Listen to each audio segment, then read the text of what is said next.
나의 이름은 박진아, 32. 오늘 나는 오래 기다린 결혼식장 거울 앞에 섰다.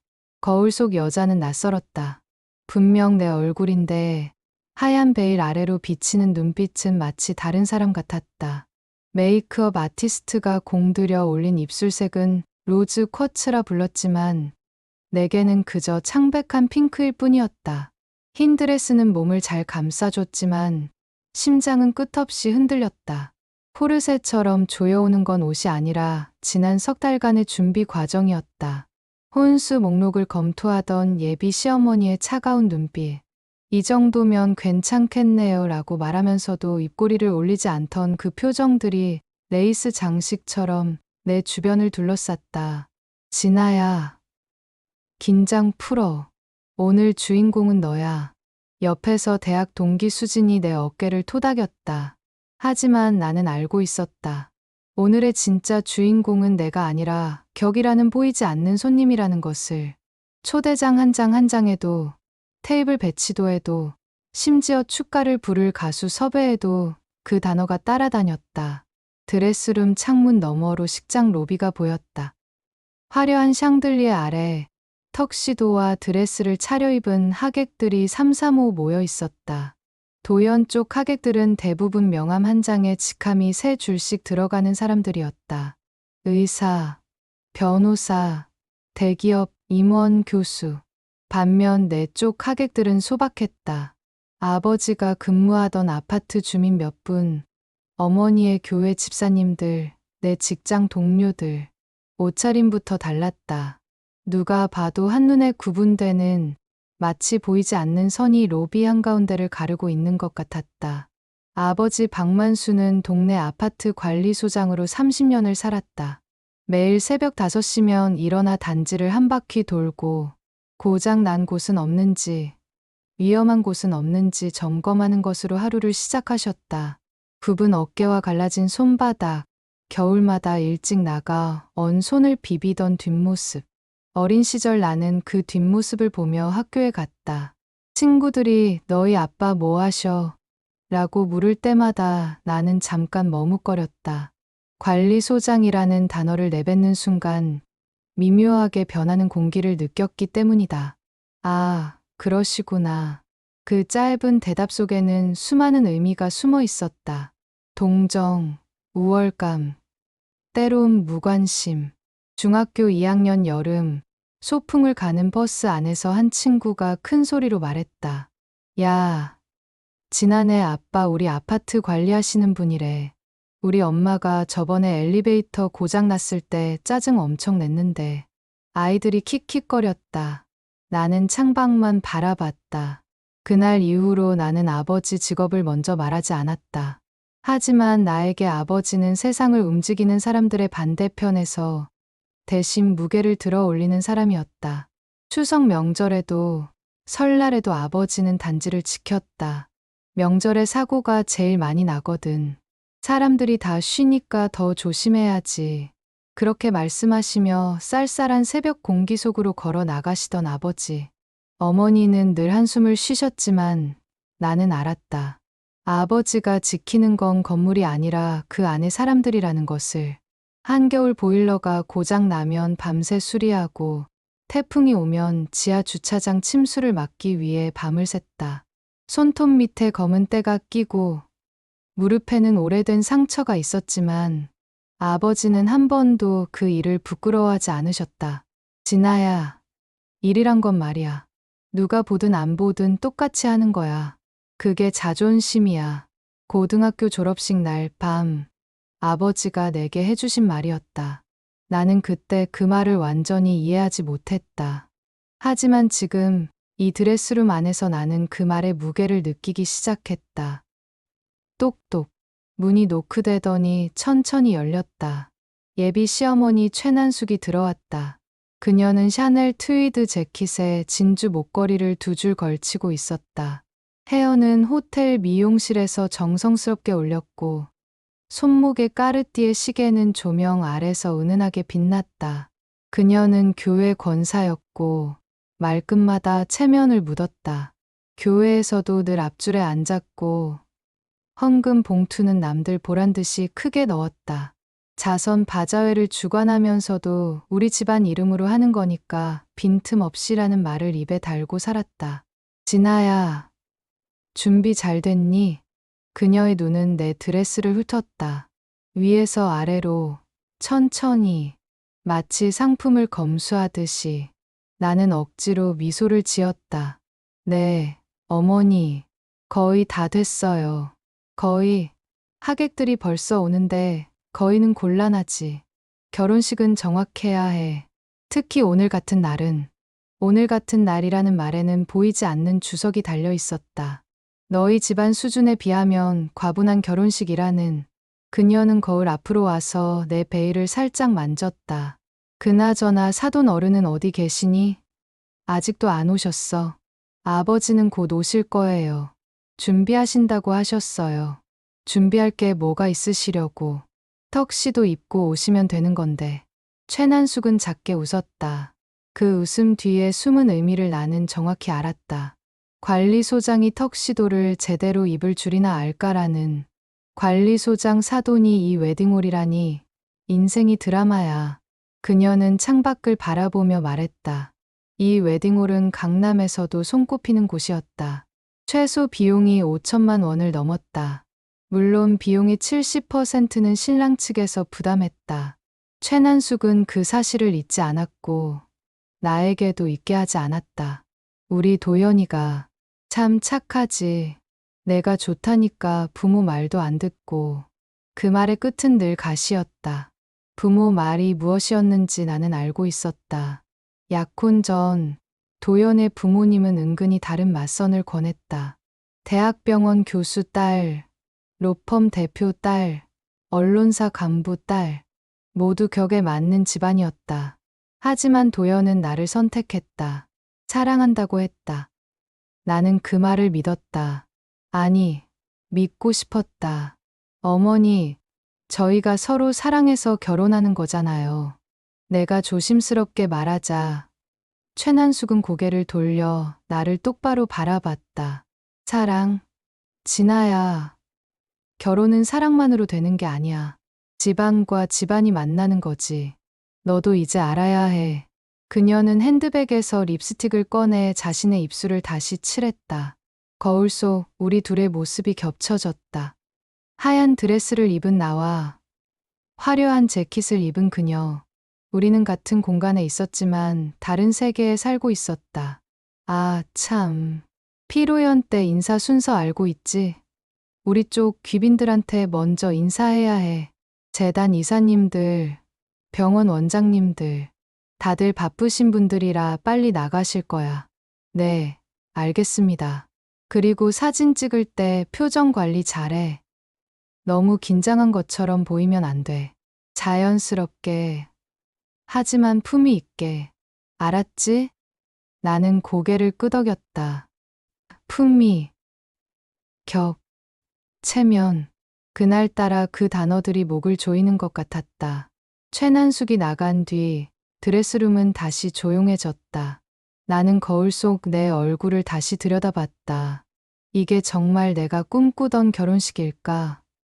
언제부터 나는 남의 기준에 맞춰 내 인생의 가장 중요한 날을 디자인하게 된 걸까? 핸드폰이 진동했다. 아버지였다. 진아야, 아빠 곧 도착한다. 조금만 기다려라. 네, 아빠, 천천히 오세요. 전화를 끊고 나니 가슴이 뭉클했다. 아버지는 오늘 처음으로 맞춤 턱시도를 입으셨다. 평생 작업복과 관리복만 입으시다가 딸의 결혼식을 위해 백화점 정장 매장에 가신 아버지. 그날 아버지와 함께 간 나는 피팅룸 밖에서 기다리다가 나오시는 아버지를 보고 눈물을 참았다. 어떠냐? 아빠가 입어도 괜찮냐? 어색하게 웃으시며 거울을 보시던 아버지. 턱시도가 어색해 보인 게 아니라 너무나 잘 어울려서 낯선 것 같았다. 곱게 편 어깨, 단정한 자세. 아버지는 어떤 옷을 입어도 아버지다웠다. 아빠, 정말 멋지세요. 내가 말하자 아버지는 내 머리를 쓰다듬으셨다. 우리 딸 결혼식인데 아빠가 창피 주면 안 되지. 그 말이 가슴을 찔렀다. 아버지는 한 번도 창피한 적이 없으셨다. 창피하게 만든 건 아버지가 아니라 세상이었다. 시간이 흘러 입장 시간이 다가왔다. 복도에서 웅성거리는 소리가 들렸다. 음악이 준비되고 사회자의 멘트가 스피커를 통해 울렸다. 잠시 후 신부가 입장하겠습니다. 나는 심호흡을 했다. 부케를 든 손이 떨렸다. 문이 열리고 아버지가 들어오셨다. 턱시도를 입은 아버지는 정말 달라 보였다. 아니, 어쩌면 원래의 모습으로 돌아오신 것 같기도 했다. 고든 자세, 흔들림 없는 눈빛. 아버지는 내게 다가와 조용히 말씀하셨다. 긴장하지 마라. 아빠가 옆에 있다. 아빠, 진아야. 아버지는 내 두 손을 잡으셨다. 거칠고 갈라진 손이었지만 세상에서 가장 따뜻했다. 넌 누구한테도 부끄러울 게 없는 사람이다. 내가 걸어온 길이 너를 만들었고 그 길 위에 아빠도 있었다. 그걸 잊지 마라. 나는 고개를 끄덕였다. 눈가가 뜨거워졌지만 화장이 번질까봐 참았다. 입장 음악이 흐르기 시작했다. 파엘벨의 캐논. 문이 열리고 붉은 카펫이 나타났다. 샹들리에의 조명이 쏟아졌고 수백 명의 시선이 일제히 우리를 향했다. 아버지가 내 팔을 살며시 끼었다. 진아야, 고개 들어. 내가 보는 높이가 내 삶의 높이다. 그 순간이었다. 천장 조명이 한번 크게 흔들렸다. 처음엔 작은 진동인 줄 알았다. 하지만 이내 경보음이 울리기 시작했다.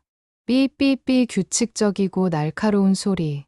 사람들이 고개를 들어 천장을 보았다. 웅성거림이 커졌다. 뭐야? 무슨 소리야? 불이야, 불이야. 누군가가 소리쳤다. 식장 뒤편, 주방 쪽에서 연기가 피어오르기 시작했다. 처음엔 희미했지만 순식간에 짙어졌다. 사람들은 일어서서 출구를 찾았다. 그러나 패닉은 생각보다 빨랐다. 의자가 넘어지고 누군가 비명을 질렀다. 아이가 울기 시작했다. 직원들은 허둥댔다. 젊은 직원 하나가 소화기를 들고 뛰어갔지만 사용법을 몰라 당황했다. 비상구 쪽으로 사람들이 한꺼번에 몰리면서 병목 현상이 일어났다. 노인 한 분이 넘어졌다. 나는 발이 얼어붙었다. 드레스의 무게가 갑자기 몇 배로 느껴졌다. 숨이 막혔다. 주변이 흐릿해졌다. 그때 아버지가 움직였다. 진아, 여기 서 있어. 아버지는 나를 기둥 옆에 세우고는 식장 중앙으로 걸어갔다.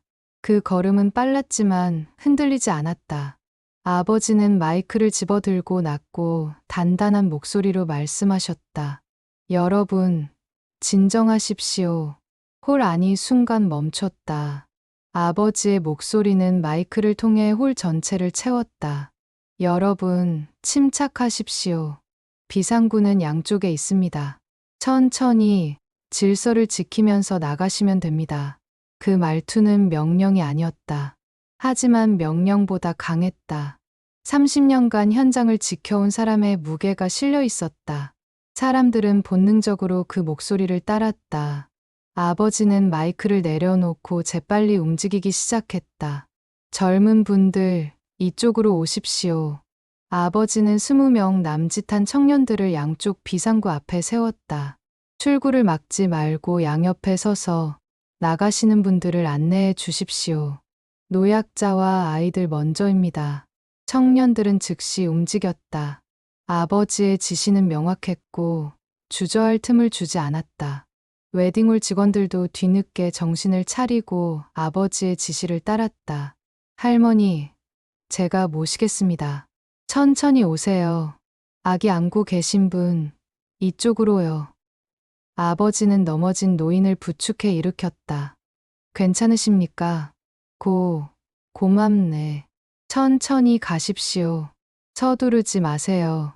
아버지는 노인을 젊은 남성에게 인계하고는 주방 쪽으로 달려갔다. 붉은 소화기함을 열고 핀을 뽑아내는 동작이 한치의 망설임도 없었다. 마치 수천 번 연습한 것처럼 주방 입구에서 피어오르던 연기를 향해 소화약제를 정확히 분사했다. 휘익하는 소리와 함께 하얀 분말이 불씨를 덮었다.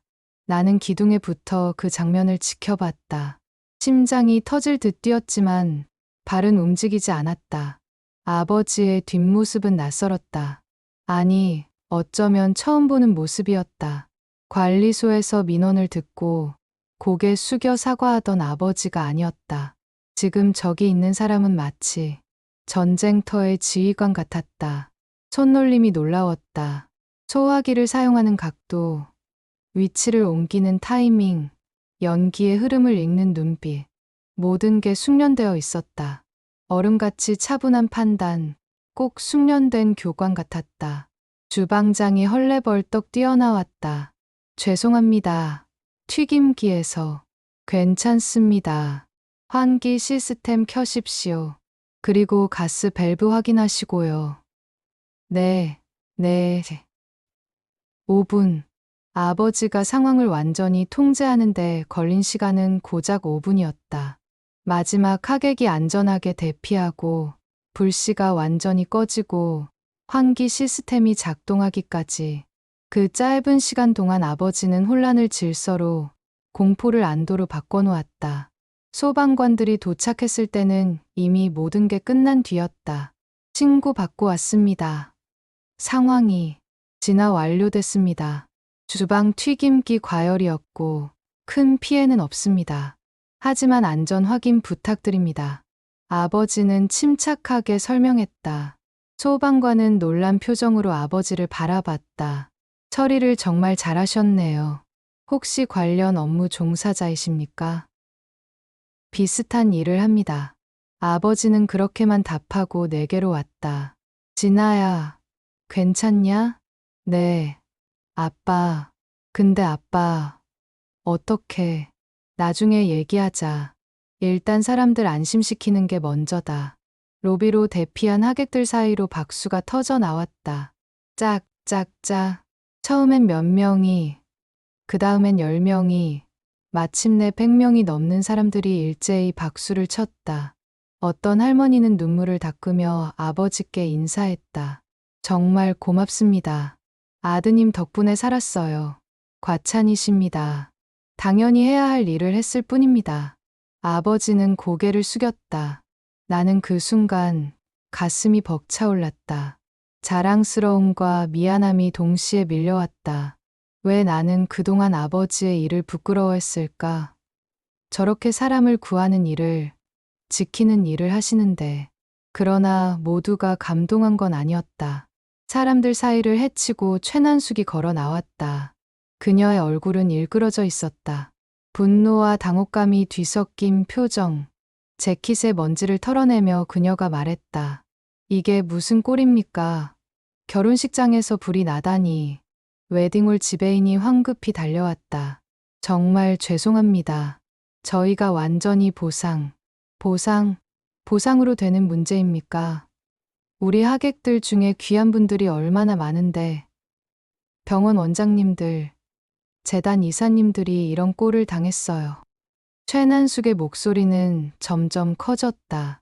주변 사람들이 하나둘 쳐다보기 시작했다. 나는 그녀에게 다가갔다.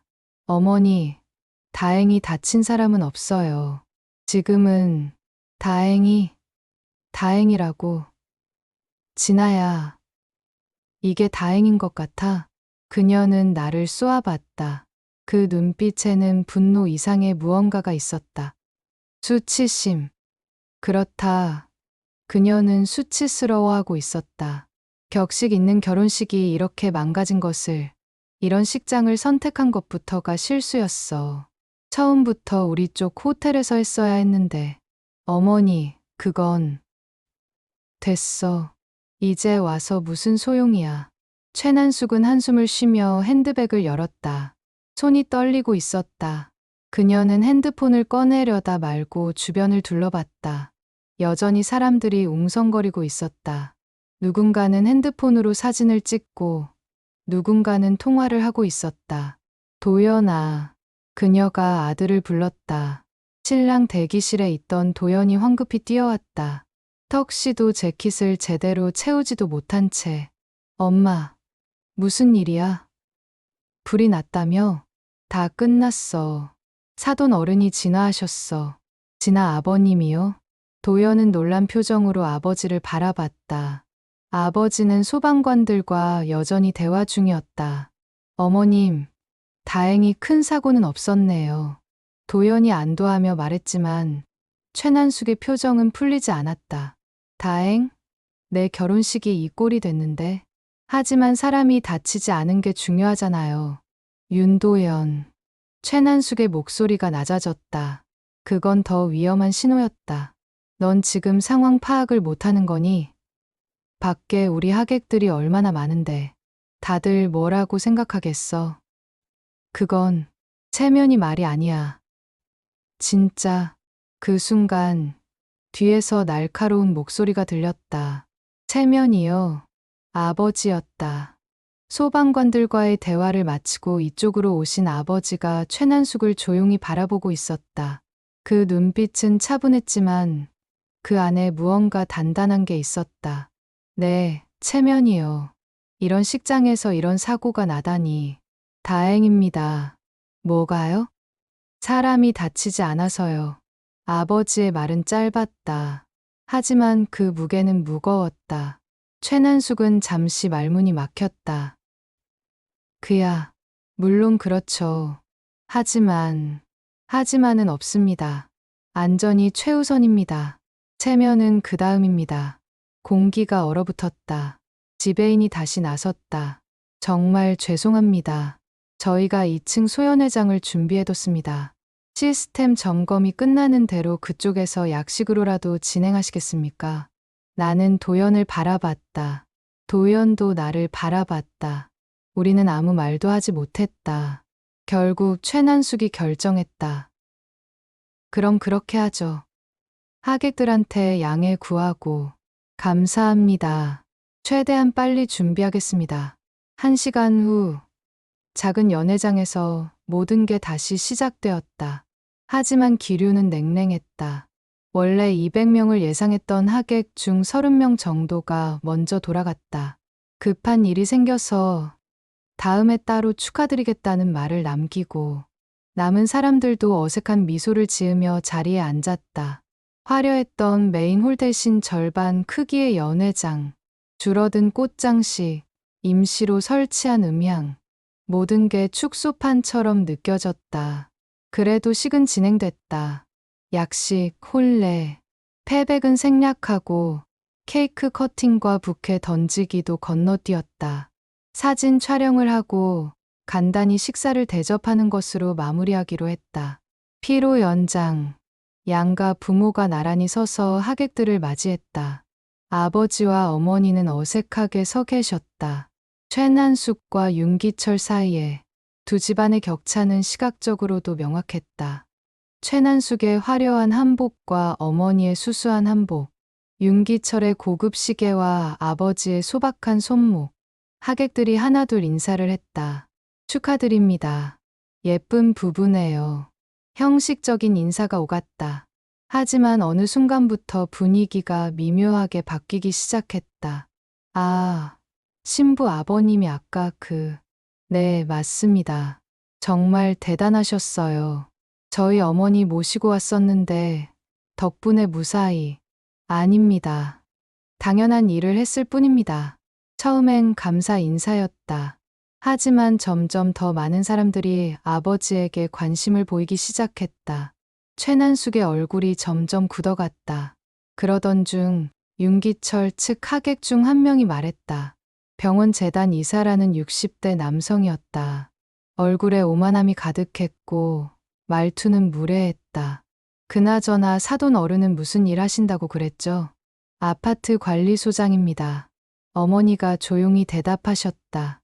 아, 관리소장. 그래서 그런 상황에 익숙하신 거군요. 그 말투에는 비아냥이 섞여 있었다. 주변 사람들이 미묘한 표정을 지었다. 몸 쓰는 일엔 익숙하시니까. 최난숙이 덧붙였다. 이런 날에도 나설 일이 있으시겠죠. 그 말에 몇몇이 키득거렸다. 작은 웃음이었지만 내 귀엔 천둥처럼 들렸다. 나는 입술을 깨물었다. 손이 떨렸다. 부케를 든 손에 힘이 들어갔다. 꽃잎이 부서질 것 같았다. 도연을 바라봤다. 하지만 도연은 고개를 숙이고 있었다. 아무 말도 하지 않았다. 어머니, 내가 낮게 말했다. 네, 지금 무슨 말씀을 하시는 건가요? 무슨 말이냐? 사실을 말한 건데? 사실이요. 내 목소리가 떨렸다. 분노가 치밀어 올랐다. 우리 아버지가 오늘 사람들 구한 거, 그게 몸 쓰는 일이에요. 진아야, 흥분하지 마. 도연이 내 팔을 잡았다. 하지만 나는 뿌리쳤다. 흥분하지 말라고요. 지금 당신 어머니가 우리 아버지를 짝, 공기가 찢어지는 소리가 났다. 최난숙이 나를 때렸다. 뺨이 화끈거렸다. 귀가 웅웅거렸다. 주변이 순간 고요해졌다. 모든 대화가 멈췄다. 식기 부딪히는 소리도, 웃음소리도 사라졌다. 스마트폰들이 번쩍였다. 누군가 동영상을 찍고 있었다. 여러 명이, 렌즈가 나를 향하고 있었다. 나는 놀란 숨을 들이켰다. 뺨을 감싸 쥐었다. 뜨거웠다. 눈물이 핑 돌았지만 참았다. 절대 울지 않겠다고 다짐했다. 진아야. 아버지의 목소리였다. 아버지가 천천히 일어섰다. 그의 걸음은 무겁고 정확했다. 턱시도를 입은 아버지의 뒷모습은 거대해 보였다. 아버지는 최난숙과 나 사이에 섰다. 진아, 앉아 있어. 낮지만 쇳소리 같은 음색이었다. 사돈 어른, 윤기철이 난처한 표정으로 일어섰다. 우리 집사람이 너무 흥분해서 이해해 주십시오. 이해해요? 아버지가 윤기철을 바라봤다. 제 딸의 뺨을 때린 걸 이해하라고요. 그건 진아 양이 먼저 뭘 했습니까? 아버지의 목소리는 여전히 조용했다. 하지만 그 안에 차가운 분노가 흐르고 있었다. 사실을 말했을 뿐입니다. 아버지의 직업을 말했을 뿐입니다. 그게 잘못입니까? 아니, 그게 아니라. 아니면 제 직업이 부끄러운 겁니까? 관리소장이라는 게. 연회장이 쥐 죽은 듯 조용했다. 최난숙은 떨리는 입술로 소리쳤다. 관리소장 주제에 어디서 설치나. 그 순간이었다. 아버지는 대답 대신 휴대폰을 꺼내 단세 글자만 말했다. 시작하라. 그 말은 나를 향하지 않았다. 전화 너머 누군가를 향한 말이었다. 그러나 그 무게는 내 미래에 닿아 떨렸다. 네, 회장님. 스피커폰이 아니었는데도 그 대답이 들렸다. 아니, 들린 것 같았다. 아버지는 전화를 끊었다. 그리고 도연을 보며 담담히 물었다. 넌 오늘 누구 편에 설 거냐? 도연은 얼어붙었다. 그의 입술이 떨렸다. 나를 보고, 어머니를 보고, 아버지를 봤다.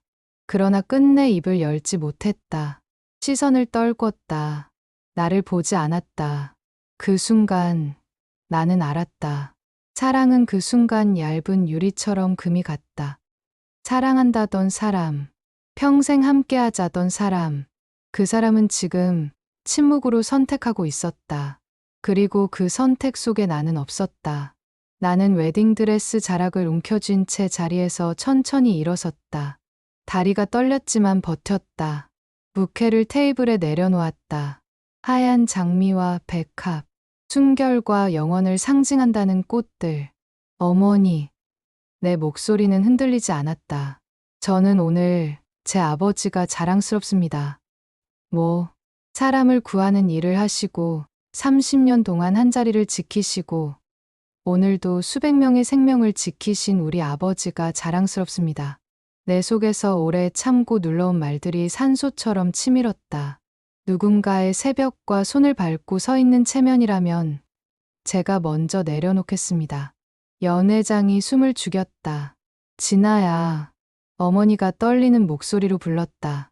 괜찮아요. 엄마, 저 괜찮아요. 나는 도연을 마지막으로 바라봤다. 도연 씨, 우리 여기까지인 것 같아요. 진아야, 잠깐. 사랑만으론 부족하대요. 집안과 집안이 만나는 거래요. 어머님 말씀이 맞으신 것 같네요. 나는 웃었다. 눈물이 날 것 같았지만 참았다. 전 아버지의 딸로 살고 싶어요. 부끄러워하지 않고. 아버지는 문 앞에서 멈춰 섰다. 등을 돌려 나를 바라보셨다. 그 눈빛엔 미안함과 자랑스러움이 동시에 어려 있었다. 사람을 지키는 일이 세상을 세운다. 아버지가 조용히 말씀하셨다. 직업에 귀천은 없다. 있다면 그건 일하는 사람의 마음가짐에 있을 뿐이다. 아버지는 내 손을 잡으셨다. 우리는 함께 연회장을 나왔다. 뒤에서 웅성거리는 소리가 들렸지만 돌아보지 않았다. 로비로 나오자 검은색 고급 승합차가 대기하고 있었다. 운전기사가 차에서 내려 허리를 굽혔다. 회장님. 그 호칭이 내 귀에 들렸다. 회장님이요. 나는 아버지를 바라봤다. 아버지는 아무 말씀도 하지 않으셨다. 다만 차 문을 열어주셨다. 진아야, 타거라. 집에 가자. 아빠, 나중에 다 얘기해 줄게. 약속한다. 차 문이 닫혔다. 차가 움직이기 시작했고, 웨딩홀은 점점 멀어져 갔다. 그 장면은 어딘가 이질적이었다. 나는 그때도 몰랐다. 내가 아버지의 그림자 속 가장 환한 조명을 아직 보지 못했음을. 그날 밤, 나는 웨딩드레스를 벗지 못한 채 소파에 앉아 있었다. 집은 조용했다. 너무 조용했다. 아버지는 서재로 들어가셨고, 어머니는 부엌에서 따뜻한 차를 끓이고 계셨다. 계피와 생강 향이 거실까지 번졌지만 그 향기조차 위로가 되지 않았다. 핸드폰이 쉴 새 없이 울렸다. 친구들, 친척들, 직장 동료들 모두 걱정하는 전화였지만 나는 받을 수 없었다. 무슨 말을 해야 할지 알 수 없었다. 결혼식이 망했다고? 나는 맞았다고? 사랑하는 사람이 날 지키지 않았다고? 대신 나는 뉴스 사이트를 열었다. 이미 기사가 올라와 있었다. 강남 웨딩홀 화재 사고, 신부 아버지의 침착한 대응으로 인명피해. 오, 영상도 있었다. 누군가 찍은 동영상. 아버지가 소화기를 들고 불을 끄는 장면. 사람들을 대피시키는 장면. 조회수가 벌써 10만을 넘어섰다. 댓글들이 달렸다. 진짜 프로다. 움직임 보소. 이분 전직이 뭐지? 소방관? 딸 결혼식 날 저렇게 침착할 수 있다니 대단. 신랑 측은 뭐 했음? 크크. 마지막 댓글에 가슴이 철렁했다. 또 다른 영상도 있었다. 최난숙이 나를 때리는 장면. 누군가 피로 연장해서 몰래 찍은 것이었다. 화질은 나빴지만 그 짝 하는 소리만큼은 선명했다. 댓글은 더욱 거칠었다. 미쳤나? 결혼식 날 신부 때림? 저게 시어머니? 덜덜덜. 신랑은 왜 가만히 있음? 이 결혼 파토 났겠네. 나는 핸드폰을 내려놓았다. 손이 떨렸다. 영상 속에 나는 낯설었다. 웨딩드레스를 입고 뺨을 맞은 채 서 있는 여자. 저게 정말 나일까? 진아야. 어머니가 차를 들고 오셨다. 마셔. 몸 따뜻하게 해야지. 엄마, 울어도 돼. 참지 마. 그 말에 눈물이 터졌다. 주르르. 화장이 번지는 것도, 드레스가 젖는 것도 상관없었다. 나는 어머니 품에 안겨 한참을 울었다. 32살 어른이 결혼을 앞둔 신부가 어린아이처럼 괜찮아. 다 괜찮아질 거야. 어머니는 내 등을 토닥이셨다. 하지만 나는 알았다. 어머니도 울고 계신다는 걸. 떨리는 손길이, 축축한 어깨가 말해주고 있었다. 얼마나 시간이 흘렀을까. 서재 문이 열렸다. 아버지가 나오셨다. 턱시도를 벗고 평상복으로 갈아입으신 아버지는 다시 익숙한 모습이었다. 하지만 눈빛만큼은 달랐다. 결연함이 서려 있었다. 진아야. 네. 아빠. 내일 아침 나랑 같이 갈 곳이 있다. 어디요? 보면 알게 될 거다. 아버지는 그렇게만 말씀하시고는 자신의 방으로 들어가셨다. 다음 날 아침, 나는 새벽 5시에 일어났다. 아니, 사실 잠을 자지 못했다. 밤새 뒤척이다가 동이 트는 걸 봤다. 거울 속 내 얼굴은 말이 아니었다. 부은 눈, 창백한 얼굴. 어제의 화장 잔여물이 아직 남아 있었다. 세수를 하고 간단히 옷을 입었다. 거실로 나오니 아버지가 이미 준비하고 계셨다. 깔끔한 정장 차림. 그러나 어제의 턱시도와는 느낌이 달랐다. 더 격식 있고 더 권위 있어 보였다. 아침은 차에서 먹자. 네, 우리는 집을 나섰다. 어제 그 검은 승합차가 아파트 앞에 대기하고 있었다. 운전기사가 문을 열어줬다. 회장님, 아가씨, 회장님. 그 호칭이 다시 귓가를 때렸다. 차 안은 놀라울 정도로 넓고 쾌적했다. 가죽 시트, 우드 패널, 작은 냉장고까지. 이건 그냥 승합차가 아니었다. VIP용 차량이었다. 차가 출발했다. 서울 시내를 가로질렀다. 아침 출근길이라 도로는 막혔지만 운전기사는 능숙하게 길을 찾아갔다. 한강을 건너고 고층 빌딩들 사이를 지나갔다. 아빠. 응. 회장님이요. 아버지는 한참을 침묵하시다가 천천히 입을 여셨다. 한민세이프 그룹이라고 들어봤니? 잘 모르겠는데요. 그럴 거다. 우리는 일부러 조용히 해왔으니까. 차창 밖으로 강남의 풍경이 흘러갔다. 30년 전 나는 정말 경비원이었다. 아버지가 말씀을 이어가셨다. 작은 오피스텔 야간 경비. 밤 10시부터 아침 6시까지. 시급 3,000원. 그게 내 시작이었다. 나는 아버지를 바라봤다. 겨울엔 추웠고 여름엔 더웠다. 경비실은 좁았고 사람들은 나를 사람 취급하지 않았지. 경비 아저씨 정도. 아버지의 목소리에 쓸쓸함이 묻어났다.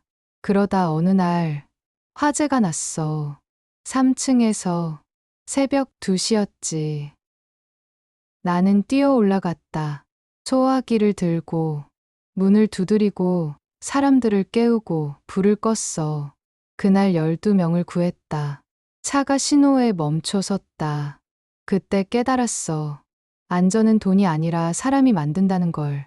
아무리 비싼 시스템을 설치해도 현장에 있는 사람이 제대로 움직이지 않으면 소용없다는 걸. 그래서 시작했지. 제대로 된 안전 관리를. 차가 다시 움직이기 시작했다. 처음엔 작은 경비 용역 회사였어. 나랑 동료 5명. 우리는 남들이 싫어하는 일을 했어. 야간 경비, 시설 관리, 청소. 하지만 제대로 했어. 교육을 받고 매뉴얼을 만들고 현장을 점검했지. 아버지의 눈빛이 빛났다. 사람들이 알아봐 주기 시작했어. 저 회사는 다르다고. 저 사람들은 프로다고.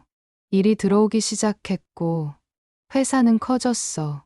그럼 지금은 전국 300개 현장을 관리하고 있어. 아파트 단지, 오피스 빌딩, 병원, 학교, 직원이 5,000명이 넘지. 나는 입을 다물지 못했다. 그런데 왜 계속 관리소장으로? 현장을 잊으면 안 되니까. 아버지의 대답은 단호했다. 내가 CEO 사무실에 앉아서 보고서만 보면 현장이 보이지 않아. 사람들이 어떻게 일하는지, 무엇을 힘들어하는지, 어떤 위험이 있는지. 그걸 모르면 이 사업은 끝이야. 차가 강남의 한 빌딩 앞에 멈춰 섰다. 유리로 된 고층 빌딩. 입구에 HANMINSAFE GROUP라는 로고가 크게 붙어 있었다. 그래서 나는 계속 현장에 있었어. 한 달은 관리소에서, 한 달은 본사에서. 사람들은 몰랐지. 그냥 성실한 관리소장으로만 알았지. 아버지가 차에서 내렸다. 오늘은 그걸 세상에 말할 때야. 본사 로비는 웅장했다. 대리석, 바닥, 높은 천장, 거대한 샹들리에. 벽면에는 회사의 역사를 담은 사진들이 걸려 있었다. 작은 경비실에서 시작해 점점 커지는 회사의 모습. 그리고 그 중앙에 아버지의 사진이 있었다. 박만수 회장 현장에서 시작된 안전의 철학. 직원들이 우리를 보고 허리를 숙였다. 회장님, 출근하셨습니까? 아가씨, 안녕하십니까? 모두가 아버지를 알고 있었다. 존경하는 눈빛으로 우리는 엘리베이터를 타고 최상층으로 올라갔다. 문이 열리자 넓은 사무실이 나타났다. 아니, 사무실이라기보다는 작전실 같았다. 여러 개의 모니터에 전국 각지의 현장이 실시간으로 보였다. 회장님, 한 중년 남성이 다가왔다. 부사장이라는 명패를 달고 있었다. 준비 다 됐습니까? 네, 기자들도 대기 중입니다. 좋습니다. 아버지는 나를 바라보셨다. 진아야, 같이 내려가자. 저도요? 응, 내가 봐야 해. 아빠가 무슨 일을 하는지. 우리는 다시 1층으로 내려갔다. 본사 건물 앞 계단. 카메라와 마이크가 바다처럼 흔들렸다. 수십 명의 기자들이 몰려 있었다. 방송사 로고가 선명했다. KBS, MBC, SBS, 연합뉴스, 조선일보, 중앙일보, 주요 언론사가 모두 왔다. 저게 박만수 회장, 나오신다. 플래시가 터졌다. 나는 아버지 뒤에서 그 광경을 지켜봤다. 화면 속 연단에 아버지가 천천히 섰다. 검은 정장 차림의 아버지는 카리스마가 넘쳤다. 어제 웨딩홀에서 본 아버지와도 관리소에서 민원을 받던 아버지와도 달랐다. 이분이 진짜 아버지였다. 여러분, 안녕하십니까? 아버지의 목소리가 마이크를 타고 울려 퍼졌다. 저는 박만수입니다. 카메라 셔터 소리가 일제히 터졌다. 30년 동안 현장에서 일했습니다. 기자들이 펜을 들었다. 그리고 이어진 한 문장에 기자들이 술렁였다. 한민세이프 그룹 회장입니다. 웅성웅성. 기자들이 흥분했다. 질문이 쏟아졌다. 회장님, 그럼 그동안 관리소장으로 일하신 건 왜 신분을 숨기셨습니까? 어제 웨딩홀 사고와 관련이 있습니까? 아버지는 손을 들어 기자들을 진정시켰다. 하나씩 말씀드리겠습니다. 스크린이 켜졌다. 자료 화면이 떴다. 회사 연역, 사업 영역, 매출 규모. 숫자들이 스크롤되었다. 1995년 설립 직원 5명, 연매출 3천만 원. 2000년 직원 50명, 서울 지역 확대. 2010년 직원 500명, 전국 네트워크 구축. 2025년 직원 5,300명, 연매출 3,200억 원. 그래프가 우상향으로 그려졌다. 현장 경비, 시설 관리, 재난 대응, 병원지 자체 위탁 운영까지 확장해온 차트가 떠 있었다. 작은 경비실에서 출발한 기업이 전국의 안전망이 된 역사. 우리는 조용히 일해왔습니다. 아버지의 목소리는 잔잔했지만 단단했다. 화려한 광고도 하지 않았고 언론에 나서지도 않았습니다. 왜냐하면 우리의 일은 눈에 띄지 않을 때 가장 잘 되는 것이니까요. 기자들이 고개를 끄덕였다. 하지만 저는 계속 현장에 있었습니다. 한 달의 절반은 현장 관리소에서, 절반은 본사에서. 아침 5시에 일어나 단지를 순찰하고 고장난 곳을 고치고 주민들과 대화했습니다. 화면이 바뀌었다. 아버지가 관리소에서 일하는 사진들. 눈을 치우고 배관을 수리하고 주민들과 이야기하는 모습. 현장을 모르면 숫자가 사람을 삼킵니다. 아버지의 목소리가 무거워졌다. 보고서 위의 숫자는 거짓말을 할 수 있습니다. 안전 점검 완료. 문제 없음. 정상 가동. 하지만 현장에 가면 보입니다. 녹슨 파이프, 다른 소화기, 피로에 지친 직원들. 침묵이 흘렀다. 그래서 나는 계속 현장에 있었습니다. 그게 제 철학입니다. 박수가 터졌다. 처음엔 몇 명이, 그 다음엔 모든 기자가 박수를 쳤다. 하지만 아버지의 표정은 엄숙했다. 오늘 제가 이 자리에 선 이유는 단순한 신분 공개가 아닙니다. 공기가 긴장했다. 저는 오늘 특정 기업과의 모든 거래를 중단함을 선언합니다. 술렁임이 커졌다. 다음 화면이 떴다. 병원 시공 현장의 사진들, CCTV 영상, 문서 자료들. 우리 회사는 작년부터 서울 소재 한 종합병원 재단의 신축 현장 안전 관리를 맡아왔습니다. 윤기철의 병원이었다. 하지만 점검 과정에서 심각한 문제를 발견했습니다. 이어진 발표는 더 매서웠다. 병원 재단과 결탁한 일부 시공사의 안전관리 위반, 부실 자재 사용, 안전장비 미비, 근로자 보호 장치 누락, 갑질 정황까지. 우리 직원들이 문제를 지적했지만 묵살당했습니다. 문제 없다고 했습니다. 너무 예민하다고 했습니다. 아버지의 목소리가 냉랭해졌다. 심지어 우리 직원 한 명이 부당 해고당했습니다. 안전을 지키려 했다는 이유로. 웅성거림이 커졌다. 저는 여러 차례 경고했습니다. 재단 이사장에게, 시공사 대표에게. 하지만 돌아온 것은 사업이나 신경 쓰라는 말뿐이었습니다. 아버지는 카메라를 똑바로 바라봤다. 오늘 한민세이프는 해당 병원 재단 및 관련 시공사와의 모든 계약을 해지합니다. 그리고 관련 증거를 관계 당국에 제출합니다. 폭탄 선언이었다. 기자들이 일제히 질문을 쏟아냈다. 회장님, 어느 병원입니까? 손실 규모는 얼마입니까? 법적 문제는 없습니까? 아버지는 침착하게 답했다. 병원 이름은 이미 담당 부서에 통보했습니다. 손실은 약 150억 원 규모입니다. 법적 문제. 우리는 계약서대로 했습니다. 안전 기준 미달 시 일방 해지 조항이 명시되어 있습니다. 그리고 마지막 한마디. 돈보다 사람이 먼저입니다. 그 말과 함께 기자회견이 끝났다. 나는 멍하니 서 있었다. 이게 우리 아버지였다.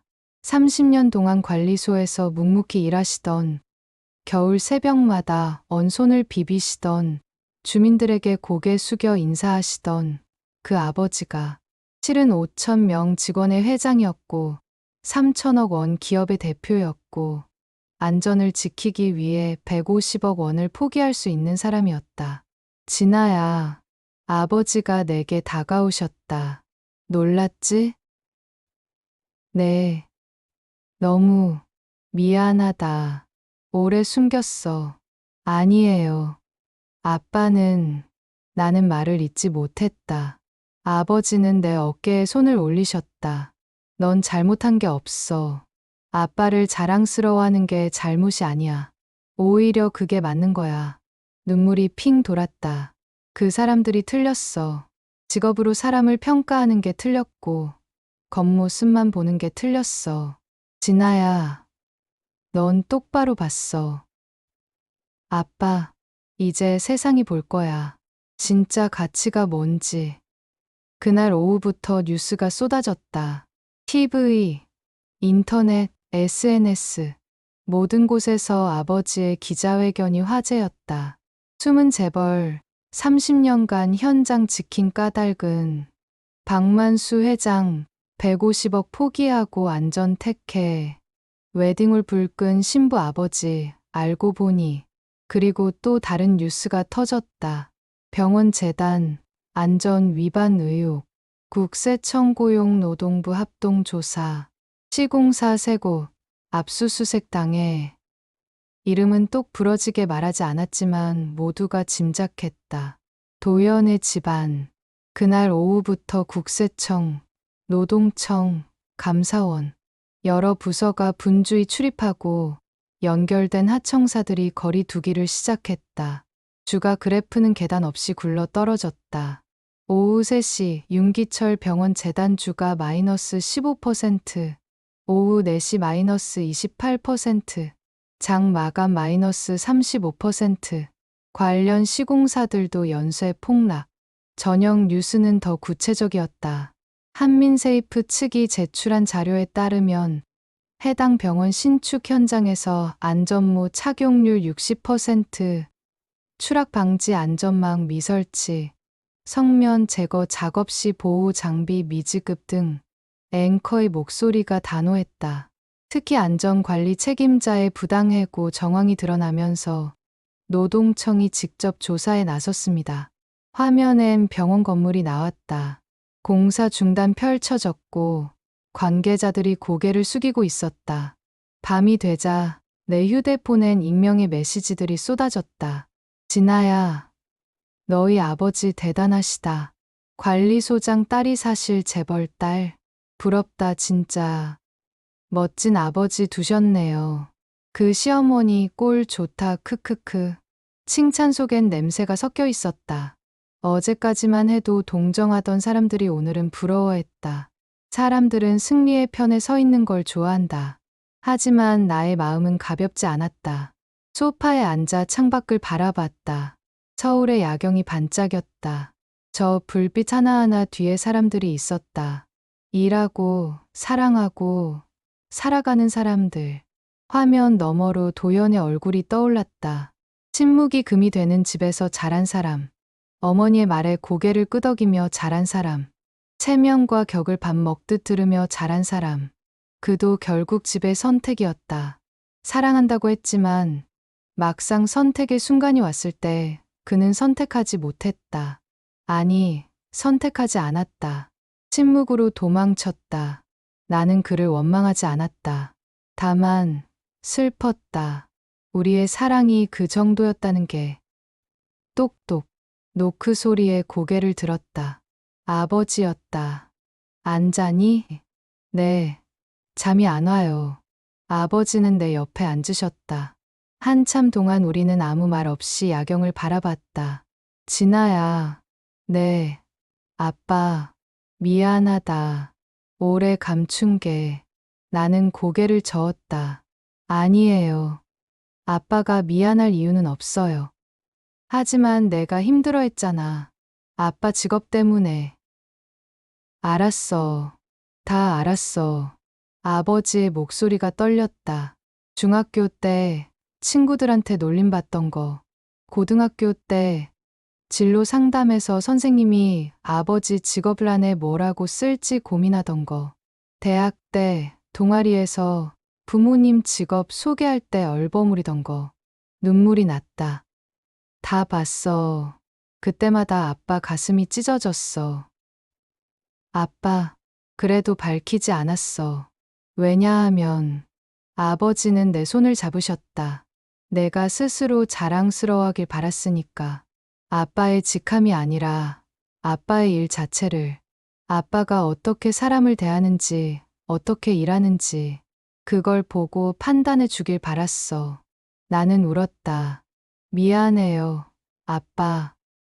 제가 부끄러워해서. 아니야.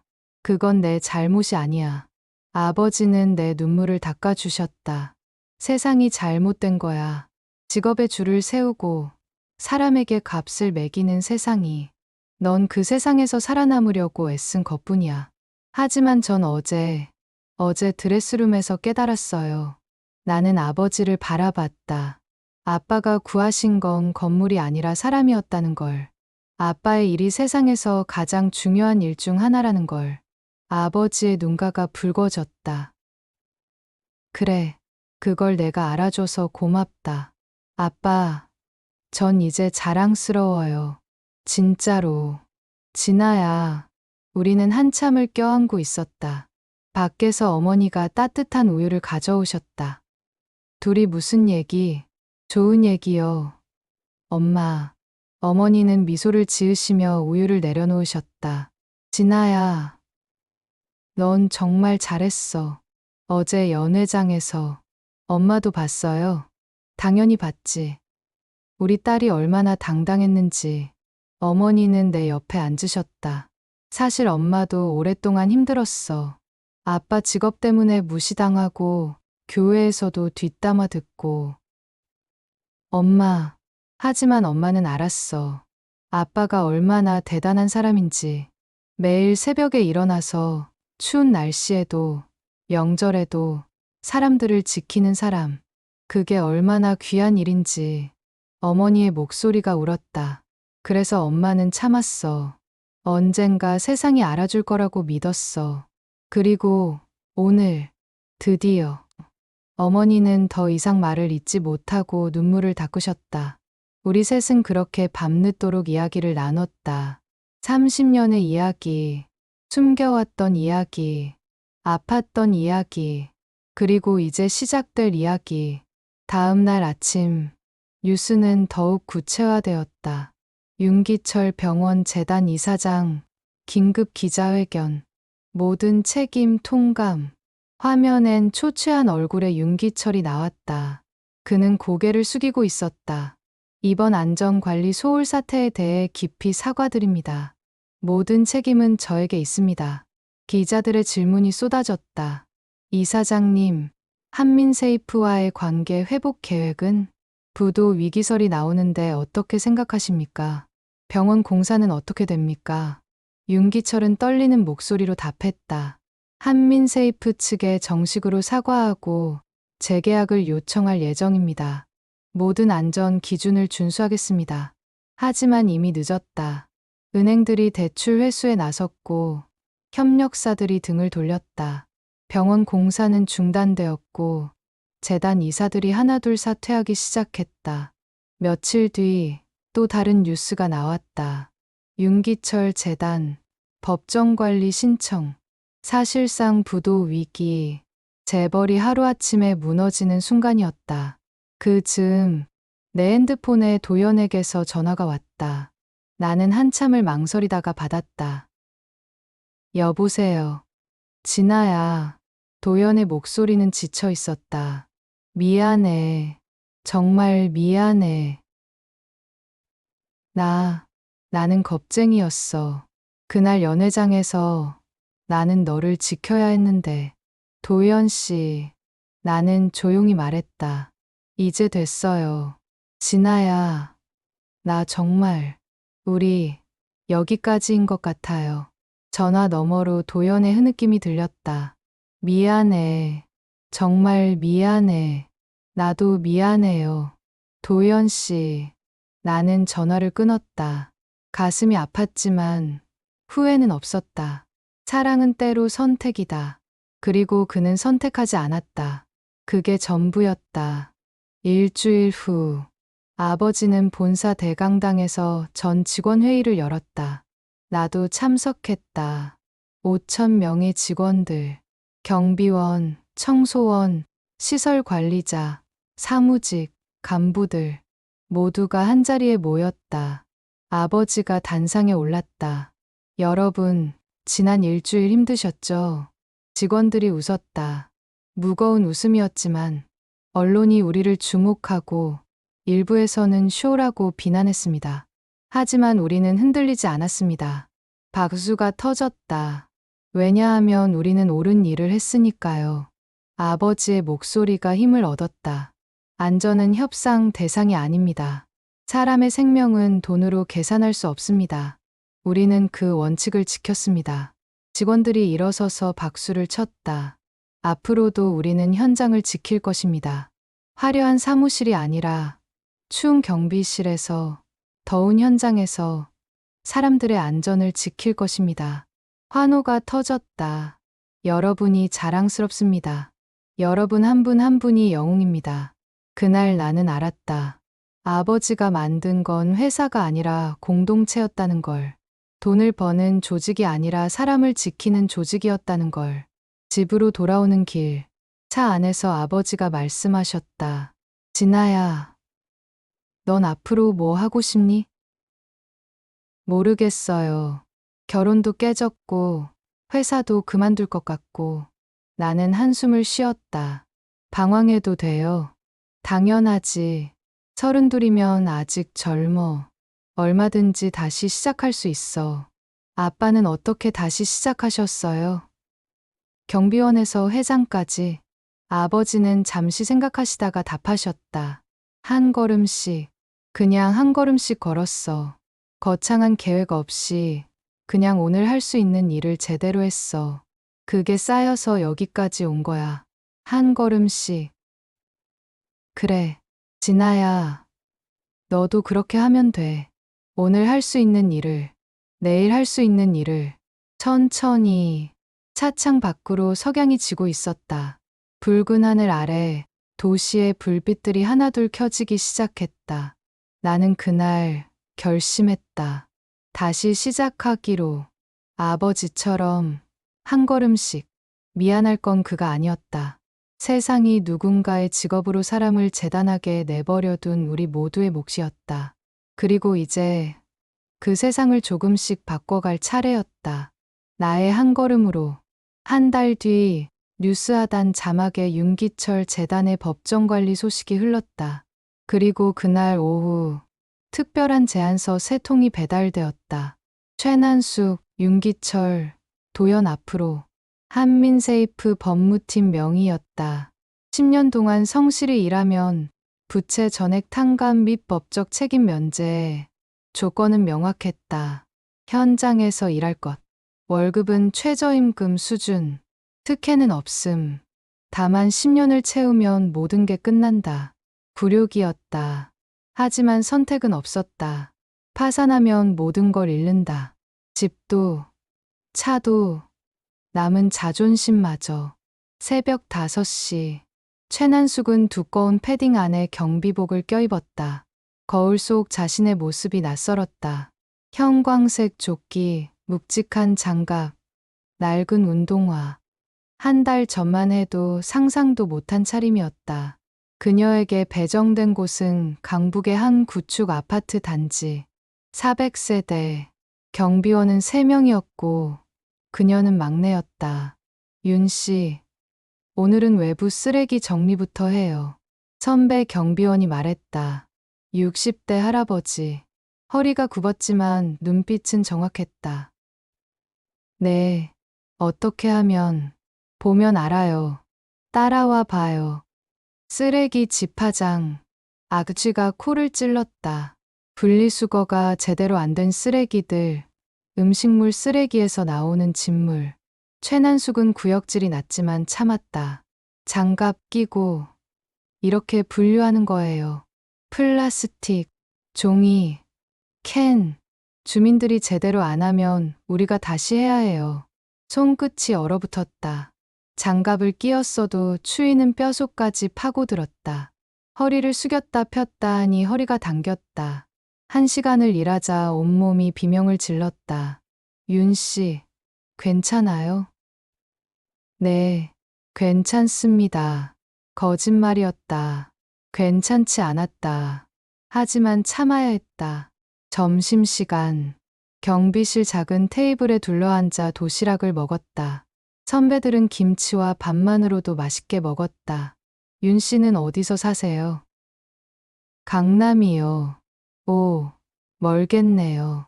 출퇴근 힘들겠어요. 괜찮습니다. 최난숙은 고개를 숙였다. 강남의 아파트는 이미 압류되었다.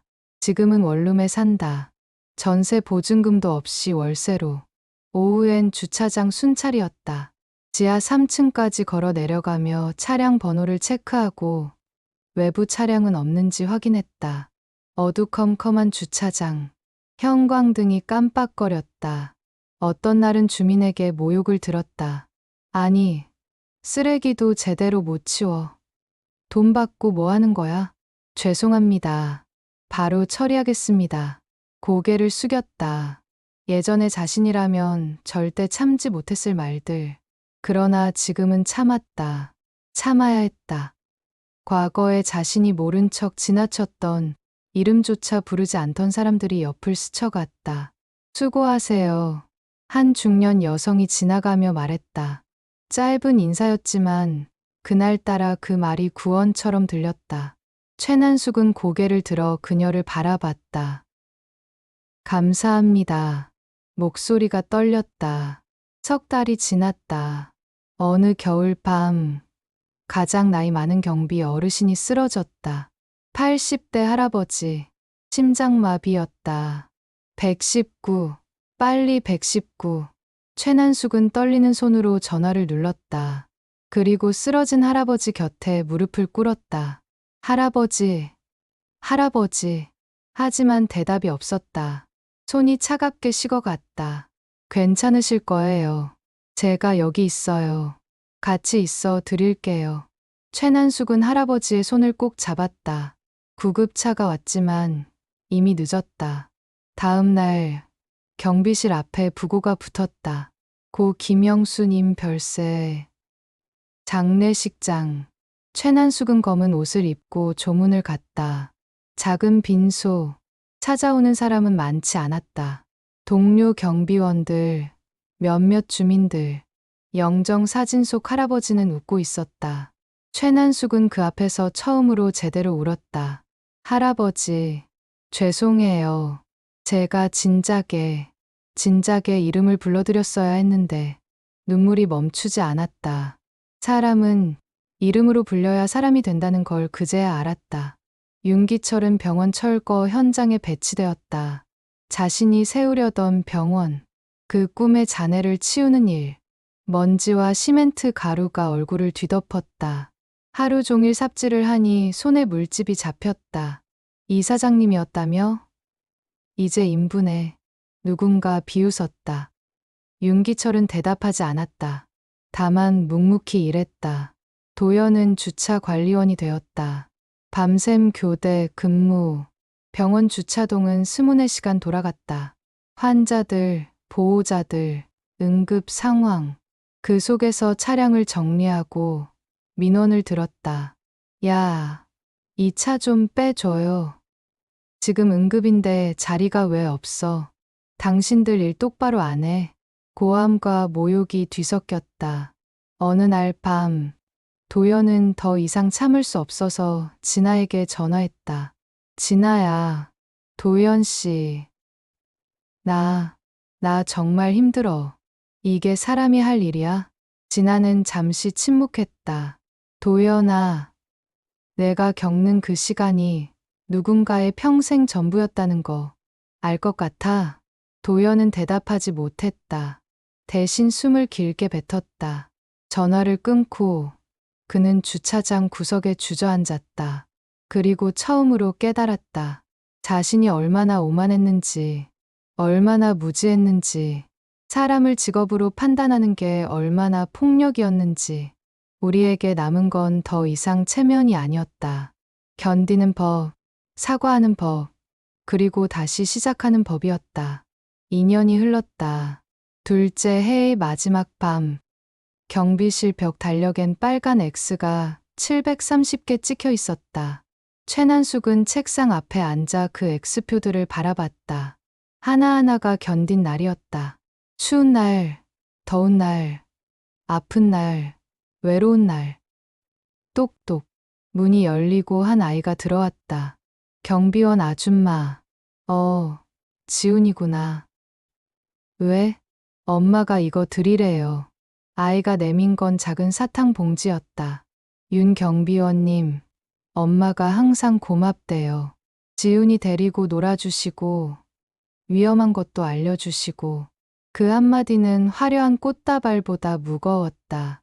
최난숙은 떨리는 손으로 사탕을 받았다. 고마워, 지훈아.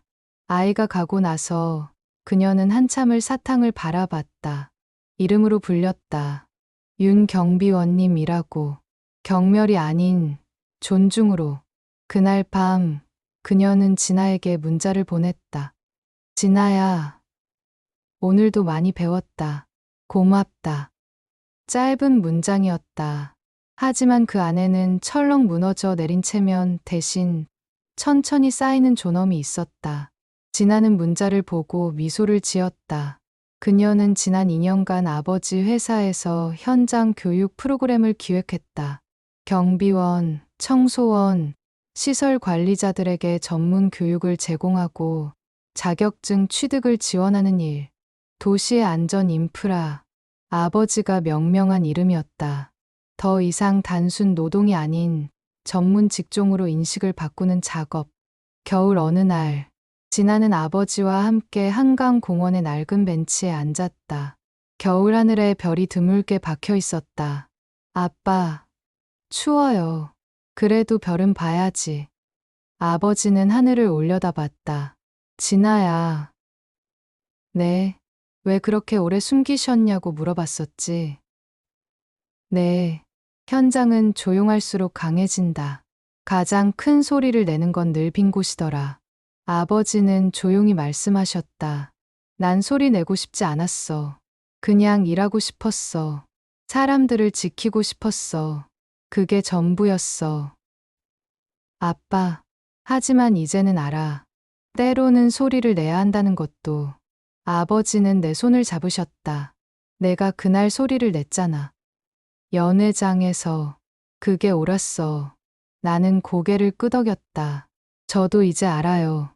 침묵이 미덕일 때도 있지만 침묵이 폭력일 때도 있다는 걸. 우리는 한참을 별을 바라봤다. 3년째 되던 해봄. 한민세이프는 현장 전문가 양성센터를 정식으로 열었다.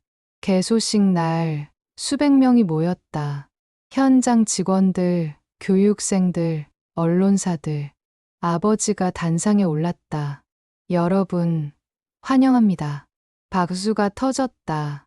이곳은 단순한 교육센터가 아닙니다. 이곳은 여러분의 자존심을 세우는 곳입니다. 아버지는 칠판에 큰 글씨로 썼다. 우리는 지킨다. 그래서 세상은 잠들 수 있다. 그 문장을 보며 나는 뒷자리에서 눈시울을 붉혔다. 개소식이 끝나고 복도에서 도연을 만났다. 3년 만이었다. 진아야, 도연 씨. 그는 많이 달라져 있었다. 야윈 얼굴, 거친 손. 하지만 눈빛은 예전보다 맑았다. 교육받으러 왔어. 시설 관리 자격증. 그래요. 열심히 하세요. 진아야, 나 정말 많이 배웠어. 도연의 목소리가 떨렸다. 사람을 직업으로 판단하는 게 얼마나 폭력인지, 침묵으로 외면하는 게 얼마나 비겁한지. 고마워. 그때 내가 소리를 내줘서. 나는 고개를 끄덕였다. 우리 다시는. 다시 시작은 없어요. 도연은 쓸쓸하게 웃었다. 알아. 그래도 내가 행복했으면 좋겠어. 당신도요. 우리는 악수를 나눴다. 연인이 아닌 서로의 성장을 지켜본 사람으로서. 5년째 되던 해, 최난숙, 윤기철, 도연은 절반을 채웠다. 그들에게 특별한 초대장이 왔다. 한민세이프 창립 30주년 기념식. 행사장에 들어서자 사람들이 박수로 맞아주었다. 윤 경비원님, 윤 반장님, 도연 씨, 그들을 아는 사람들이었다. 함께 일했던 동료들, 교육받았던 강사들. 최난숙은 눈물을 닦았다. 이름으로 불리는 것, 존중받는 것. 이보다 큰 기쁨이 있을까. 무대 위로 박진아가 올랐다. 그녀는 이제 한민세이프 교육이사였다. 오늘 특별한 시상을 하겠습니다. 화면에 세 사람의 얼굴이 떴다.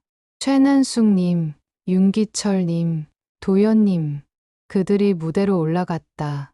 여러분은 5년간 한 번도 빠지지 않고, 한 번도 포기하지 않고, 묵묵히 일했습니다. 진아의 목소리가 울렸다. 그 성실함에 감사드리며 특별 공로상을 수여합니다. 박수가 터졌다. 최난숙은 상패를 받으며 울었다. 공로. 자신에게 그런 단어가 붙을 줄은 몰랐다. 그리고 진아가 다시 말했다. 남은 5년의 채무, 전액 탕감을 결정했습니다. 홀이 조용해졌다. 여러분은 충분히 배우셨습니다. 이제 자유롭게 선택하세요. 계속 일하셔도 좋고 새로운 시작을 하셔도 좋습니다. 최난숙은 무릎이 풀렸다. 10년을 각오했는데 5년 만에 자유를. 그날 밤 그들은 진아와 박만수 회장을 만났다. 작은 회의실, 차가 준비되어 있었다. 앉으십시오. 박만수가 말했다. 어색한 침묵이 흘렀다. 회장님, 이사님. 최난숙이 먼저 입을 열었다. 죄송합니다. 정말, 정말 죄송합니다. 그녀는 고개를 숙였다. 제가 얼마나 오만했는지, 얼마나 잘못 살았는지, 이제 압니다. 윤기철과 도연도 함께 고개를 숙였다. 박만수는 그들을 바라보다가 조용히 말했다. 고개를 드십시오. 사과는 받았습니다. 이제 됐습니다. 진아도 말했다. 중요한 건 과거가 아니라 지금이에요. 여러분이 지금 어떤 사람인지. 최난숙은 눈물을 닦았다. 감사합니다. 정말 감사합니다. 그들이 나간 뒤 진아와 아버지는 창밖을 바라봤다. 아빠, 잘한 걸까요? 응, 잘했어. 원망은 없으세요? 원망? 없지. 그들도 피해자였어. 피해자요. 잘못된 가치관의 피해자. 세상이 만든 서열의 피해자. 아버지는 미소를 지었다. 우리가 바꾸는 건 사람이 아니야. 시스템이지. 10년째 되던 해, 나는 결혼을 했다. 상대는 현장 안전관리사. 아버지 회사에서 만난 사람. 화려하지 않았지만 진실했다. 결혼식은 작았다. 가족과 동료들만 모였다. 하객은 50명. 장소는 회사 교육센터 강당. 아버지와 함께 입장하며 나는 10년 전을 떠올렸다. 그 화려했던 웨딩홀, 붉은 카페, 그리고 짝 하는 소리. 나는 오늘도 가끔 그 소리를 꿈에서 듣는다. 그러나 이제 그 소리는 다른 뜻이 되었다. 누군가의 뺨을 울리던 소리가 아니라 누군가의 귀를 깨우는 소리. 직업으로 사람을 재단하는 귀, 체면을 신처럼 섬기던 귀, 사랑 앞에서 침묵으로 도망치던 나의 귀. 하객석에 최난숙이 앉아 있었다. 그녀는 이제 한민세이프 교육 강사였다. 신입 경비원들에게 현장의 마음가짐을 가르쳤다. 윤기철은 안전 컨설턴트가 되었다. 자신이 저질렀던 실수를 되풀이하지 않도록 현장을 점검하는 일. 도연은 시설관리 전문가가 되어 작은 회사를 차렸다. 그들은 모두 박수를 쳐주었다. 진심으로. 식이 끝나고 아버지는 나를 데리고 옥상으로 올라갔다. 서울 야경이 펼쳐졌다. 진아야. 네. 아빠. 행복하냐? 네. 정말로. 아버지는 내 어깨를 안으셨다. 다음 세대를 위해 우리가 할 일이 아직 많아. 알아요. 하늘엔 별이 빛났다. X표는 아직도 많은 집들 벽에 남아 있을 것이다. 견디는 날들의 표시. 그러나 언젠가 사라져도 별빛처럼 남는 게 있다. 이름 없는 손들이 지켜낸 밤. 그리고 그 밤을 존중하는 마음.